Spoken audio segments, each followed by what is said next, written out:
Halo, saya R.A. Santidewi Mulya Raharjani, pengacara dan dosen ilmu hukum. Saya akan berbagi 5 tips menghadapi bullying kepada anak kita. Tips pertama, pahami Undang-Undang Perlindungan Anak.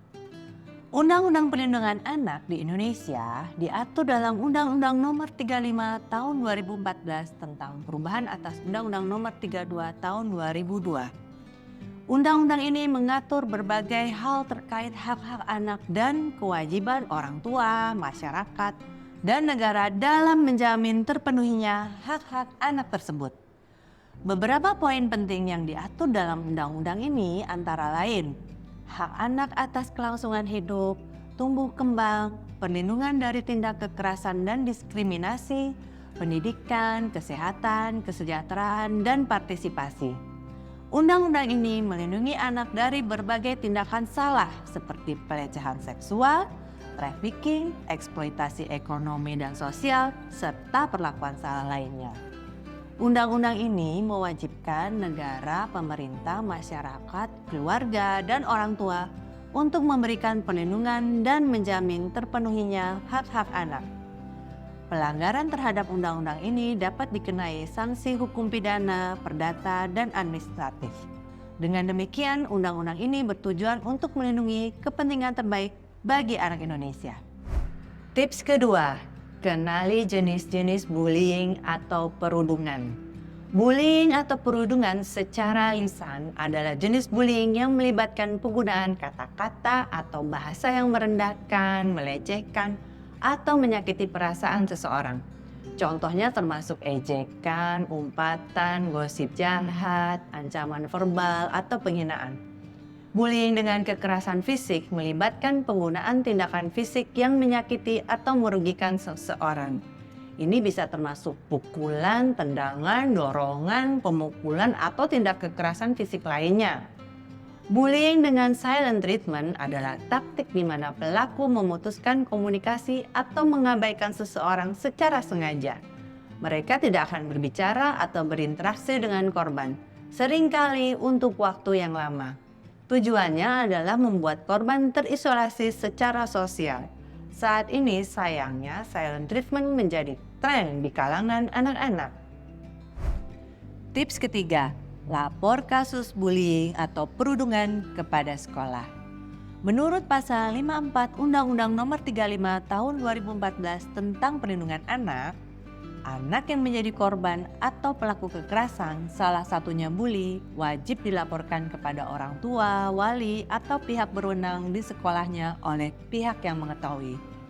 Buka komunikasi dengan putra-putri kita di rumah. Beri pengertian bahwa menyembunyikan masalah bullying justru akan memperparah efek bully yang dialami. Ajak anak untuk terbuka dan tak perlu merasa malu atau bersalah. Jika anak Anda mengalami bully di sekolah, segera melaporkan hal tersebut ke pihak sekolah dan meminta penanganan yang tepat. Sekolah wajib menindaklanjuti laporan ini sesuai Undang-Undang Perlindungan Anak.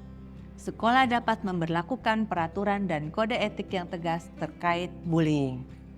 Sanksi yang jelas perlu diberikan kepada pelaku bullying agar menimbulkan efek jera.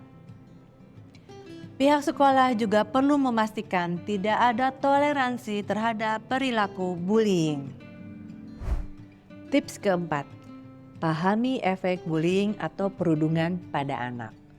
Bullying atau perundungan adalah masalah serius yang dapat berdampak signifikan pada perkembangan dan kesejahteraan anak. Efek bullying terhadap anak dapat sangat merusak, baik secara fisik maupun psikologis, bahkan mengganggu masa depan anak. Untuk membantu anak yang menjadi korban bullying, seringkali diperlukan bantuan psikolog.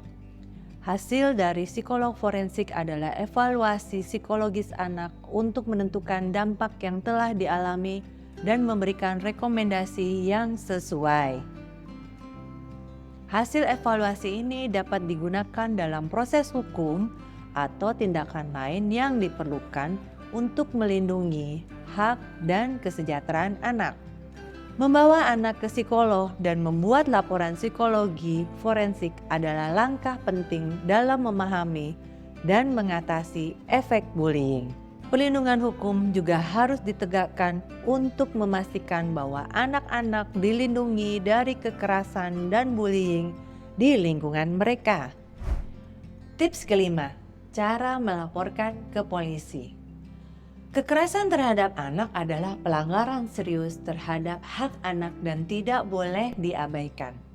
Ada kalanya melaporkan ke pihak sekolah tidak menjawab persoalan, karena pihak sekolah membiarkan bullying terus terjadi. Karena itu, tindakan bullying ini harus dibawa kepada pihak kepolisian. Untuk melaporkan kekerasan terhadap anak, Anda harus menghubungi pihak kepolisian setempat.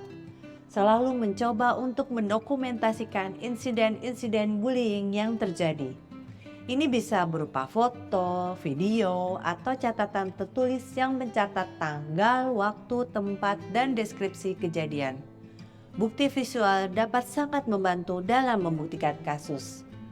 Polisi dapat membantu dalam menerapkan restoratif justice untuk kasus bullying dengan memfasilitasi pertemuan antara korban dan pelaku, di mana keduanya dapat berbicara dan mencoba memahami perspektif masing-masing. Apalagi keduanya adalah anak-anak.